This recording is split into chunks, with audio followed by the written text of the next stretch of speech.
자, 좋은 아침입니다. 어제 하루도 잘 보내셨어요? 오늘 찬양하시면서 우리 굿모닝 촛불 함께 드리도록 하겠습니다.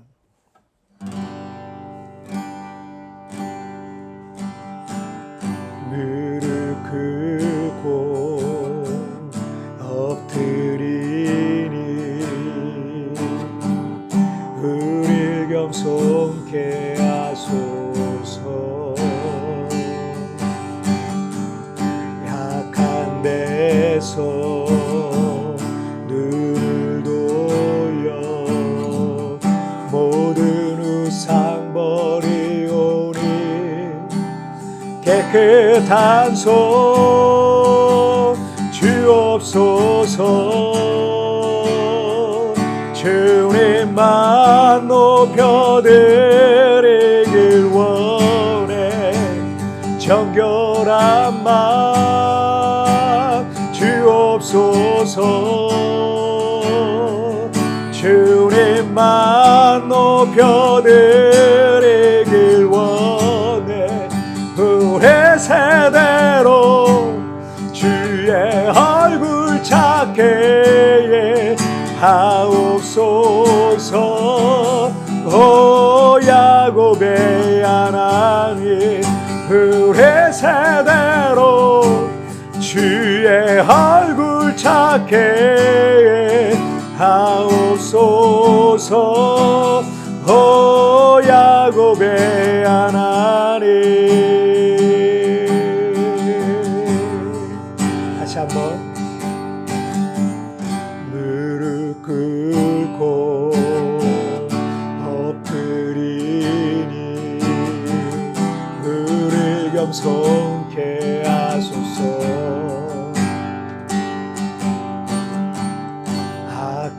데서 눈을 돌려 모든 우상 버리오니 깨끗한 손 주옵소서. 주님만 높여드리길 원해. 정결한 맘 주옵소서. 주님만 높여드리길 원해. 우리 세대로 주의 얼굴 찾게 하옵소서. 오 야곱의 하나님, 우리 세대로 주의 얼굴 찾게 하옵소서. 오 야곱의 하나님.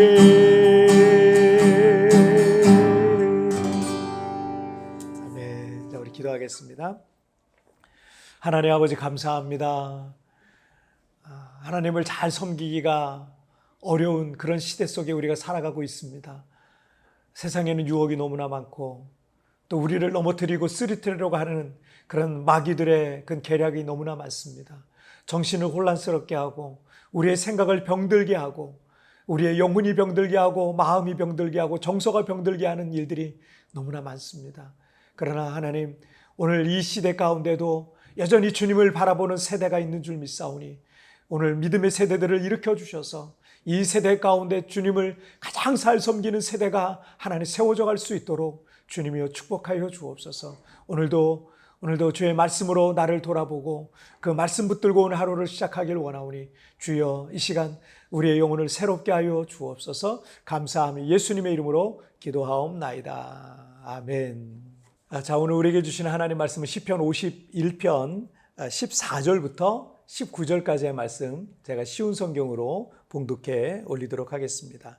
오 하나님, 사람을 죽인 죄에서 나를 건져 주소서. 하나님, 주는 나를 구원하시는 분이시니 내 입이 주의 의로우심을 노래할 것입니다. 오 주여, 주께서 제 입술을 열어주소서. 제가 주를 찬양하게 하소서. 주는 제사를 기뻐하시지 않습니다. 제사를 좋아하신다면 제가 드릴 것이지만 주는 태워드리는 제사인 번제를 좋아하지 않으십니다. 하나님께서 바라시는 제사는 깨어진 마음입니다. 오 하나님, 상처난 가슴과 죄를 뉘우쳐 주님께 고백하는 마음을 주는 경멸하지 않으실 것입니다. 주의 은혜로 시온을 번성케 해주시고 예루살렘 성벽들을 쌓아주소서. 그러면 주께서 의로운 제사와 깨끗한 번제를 받으시고 기뻐하실 것이며 수소도 주의 제단 위에 바쳐질 것입니다. 아멘. 한국에서 필리핀에 처음 왔을 때 한국의 도시에서 살다가 여기 오니까 여기저기에 그 빈 땅이, 노는 땅이 참 많은 거예요. 한국 같았으면, 그런 땅을 보면서 제가 한국 같았으면 저런 땅에다 텃밭이라도 만들어서 야채라도 키워 먹을 것 같은데, 여기 가난한 사람들이 참 많이 있는데 왜 저 땅을 저렇게 놀리는지 그때는 잘 몰랐어요. 알고 보니까 너무 날씨가 더운 거예요. 너무 날씨가 덥다 보니까 한국처럼 그런 연한 이파리의 그 야채들이 잘 될 수가 없어요. 또 땅 자체가 한국처럼 좋은 흙이 아니다 보니까 우리가 생각하는 그런 야채들이 잘 자랄 수가 없는 그런 토양이었습니다. 화산 활동을 통해서 섬이 생기고 그러다 보니까 이 땅이 좋지가 않아요. 우리 인간도 얼마나 약한지 모릅니다. 정서적으로 또 육체적으로 또 정신적으로 이 성장기를, 영유아기라든지 청소년기, 이 청년기 때는 이 주변의 환경에 정말 많은 영향을 받고 성장하게 돼 있어요. 그래서 성장기 때 부모로부터 정서적으로, 정신적으로 또는 육체적으로 어떤 학대를 받았다면 그 사람의 인생은요, 불행할 가능성이 굉장히 많습니다. 열등감이라든지 결핍이라든지 또 뭐 집착이라든지, 이거는 여러 가지 어떤 정서적인 문제가 해결되지 않은 상태로 그냥 이 나이가 드니까 어른이 돼 버린 거예요. 그렇게 성인이 됐는데 그 성인이 되어서 똑같은 문제로 갈등을 겪고 어려움을 겪고 또 그것을 자기뿐만 아니라 가족에게 또 자녀들에게 또 계속 물려주는 거예요. 토양이 좋지 않은 곳에서 좋은 채소와 나무가 자랄 수 없는 것과 같은 것이다 라고 할 수 있겠어요. 이러한 예가 정신의학적으로 사실이다 보니까 많은 사람들이 불우한 성장기라든지 혹은 과거의 어떤 상처에 매여서 성인이 돼서도 그런 거에 매여서 사는 경우가 많습니다. 베스트셀러 작가인 존 비비어는 그의 책 관계를 위한 묵상에서 사탄이 즐겨 쓰는 미끼 중에서 가장 많이 쓰는 미끼는 바로 상처다라는 말을 했어요. 사람들은 나는 어렸을 때 아빠에게 너무 무섭게 혼이 나고 아빠가 너무 권위적이어서 나는 기가 너무 죽어서 나는 그렇게 열등감 속에서 자랄 수밖에 없었다. 나는 어려서 부모님의 이혼으로 정서적으로 불안정하고 애정결핍이 있을 수밖에 없었다. 나는 어릴 때 집이 갑자기 망했기 때문에 물질적으로 내가 굉장히 집착하는 이유가 거기 있는 것 같다. 나는 어렸을 때 버림받은 상처가 있어서 나는 사람에게 나는 집착하는 그런 마음이 있다. 이런 생각을 갖고 있고 이미 다 과거의 일이고 지금은 이미 성인이 되었음에도 불구하고 그 과거의 상처에서 벗어나지 못하고 자기 스스로를 계속해서 그 과거의 상처를 끌어다가 자기 스스로를 그 불행의 어떤 불행 속에 가두어 두는 거예요. 존 비비어의 말대로 상처는 사탄의 미끼입니다. 여러분, 그 미끼를 물면 안 되는 거죠.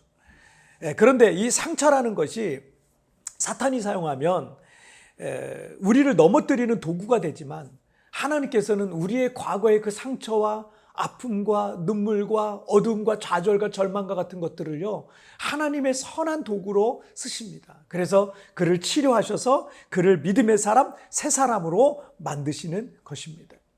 오늘 본문 16절에서 주는 제사를 기뻐하시지 않습니다. 제사를 좋아하신다면 제가 드릴 것이지만 주는 태워드리는 제사인 번제를 좋아하지 않으십니다. 다윗은 밧세바 사건을 통해서 하나님 앞에 크게 범죄했습니다. 그리고 하나님 앞에 회개하는 마음으로 큰 제사를 하나님 앞에 정성을 다해서 제사를 드리려고 했는데, 그런데 하나님께서는 생각해 보니까 아무리 그런 많은 재물을 가지고 와서 제사를 드린들 자신의 죄를 하나님이 용서하실까라는 생각이 드니까 하나님이 그 제사를 결코 기뻐하신다는 생각이 안 들었던 거예요. 17절 말씀에서 하나님께서 바라시는 제사는 깨어진 마음입니다. 오 하나님, 상처난 가슴과 죄를 뉘우쳐 주님께 고백하는 마음을 주는 경멸하지 않으실 것입니다. 성령께서 다윗의 마음에 깨달음을 주신 거예요.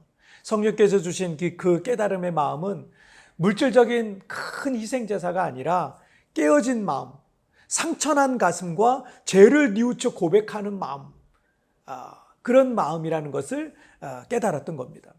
수많은 시편들과 찬양들을 쓰고 또 늘 믿음으로 생각하고 기도하고 또 하나님 앞에 늘 그렇게 살고 하나님의 음성에 따라 순종하는 성군 다윗이었어요. 하지만 이 바세바 사건은 그의 인생 속에 씻을 수 없는, 정말 지울 수 없는 그런 큰 죄와 수치로 남게 된 것입니다. 그를 정신적으로 영적으로 우러러보며 따르던 그 가족들과 신하들과 백성들 앞에서 얼마나 부끄러운 모습입니까? 그의 인생은 산산이 부서져 버렸고 그의 권위는 땅에 떨어졌고 그는 하나님 앞에서도 사람 앞에서도 얼굴을 들 수 없는 수치와 부끄러움 속에 살게 된 거죠. 부끄러움을 모르는 사람은 가장 위험한 사람입니다. 왜냐하면 부끄러움을 모르기 때문에 그는 반복해서 그 죄를 또 짓게 될 것이기 때문입니다. 하지만 부끄러움을 아는 사람은 그래도 소망이 있습니다. 그 부끄러움을 아는 마음이 바로 깨어진 마음입니다. 자신의 연약함과 죄인됨을 인정하고 자신에게는 더 이상 소망이 없어서 오직 주님의 은혜만을 구하는 그 마음이 깨어진 마음입니다. 그런 마음을 주님은 멸시하지 아니하시고요, 용서와 구원의 은혜를 베푸신다라는 거죠. 스티브 맥베이의 은혜의 영성의 파워라는 책이 있어요. 그 책에 보니까 이런 내용이 있어요. 하나님이 쓰시는 믿음의 사람들은 모두 깨어짐의 쓰라린 과정을 겪었다. 하나님의 사람인 모세도 그런 과정을 겪어야만 했다. 깨어짐이란 자신의 능력에 대한 모든 소망을 포기한 상태를 말한다. 이것이 하나님께 쓰임받기 위해 겪어야만 하는 필수 과정이다 라고 말했습니다. 여러분의 과거의 상처와 아픔, 그리고 죄와 실수와 넘어짐은 하나님 안에서 새로워지고 주님 앞에 쓰임받는 도구가 될 수 있습니다. 어떤 상처, 어떤 아픔, 그리고 어떤 죄와 어떤 실수가 있다면 여러분, 오늘 하나님 앞에 그 브로큰 하트라는 그 깨어짐의 마음, 그 깨어진 마음으로 주님 앞에 나아가시기를 바랍니다. 주께서 여러분을 붙들어 주실 줄 믿습니다. 자, 우리 기도하시겠습니다. 살아계신 하나님 아버지, 오늘도 깨지고 상한 마음으로 주님 앞에 나가는 주의 자녀들마다 하나님 책망하시기보다는 그를 품어주시고 안아주시고 그 상처를 씻어주시고 위로하여 주시고 새로운 소망을 주시고 용서해 주시고 구원해 주시는 하나님이신 줄 믿사오니 오늘도 이 깨어진 마음 가지고 주님 앞에 나갑니다. 주님, 나에게는 소망이 없습니다. 나는 나의 힘과 나의 능력은 아무 소망이 없는 연약함을 가지고 있습니다. 주님, 나를 붙들어 주옵소서. 주님, 나를 용서하여 주옵소서. 주여, 나를 구원하여 주옵소서. 하나님의 손으로 붙들림 받아 오늘 하나님 앞에 다시 새로운 소망과 기회를 가지고 믿음으로 살아가는 우리 모든 성도들 되게 하여 주옵소서. 오늘 가정에서, 학교에서, 직장에서 하나님의 붙드심을 받아 또 하나님과 동행하고 하나님께서 새 힘을 주시고 하나님 앞에 아름다운 그런 쓰임받는 하나님의 자녀들로 세워지는 오늘 복된 하루가 되게 하여 주옵소서. 감사하며 예수님의 이름으로 기도하옵나이다. 아멘. 여러분, 뒤편에 나오는 오늘의 묵상 보시면서 개인적으로 묵상하시고요. 오늘도 또 뜨겁게, 또 짧게라도 뜨겁게 기도하시면서 오늘 하루 시작하시길 바랍니다. 여러분, 오늘도 주님과 동행하시고요. 그리고 내일은 우리 리마인드 3분 메시지를 통해서 우리 아침 예배 드리시길 바랍니다. 여러분, 오늘도 주님과 동행하시고 승리하세요. 내일 뵙겠습니다. 부끄러움을 모르는 사람은 가장 위험한 사람입니다. 왜냐하면 그는 또 같은 죄를 저지를 것이기 때문입니다. 하지만 부끄러움을 아는 사람은 소망이 있습니다. 그 부끄러움을 아는 마음이 깨어진 마음인 것입니다. 오늘 하나님의 은혜만을 구하는 깨어진 마음으로 나아갑시다.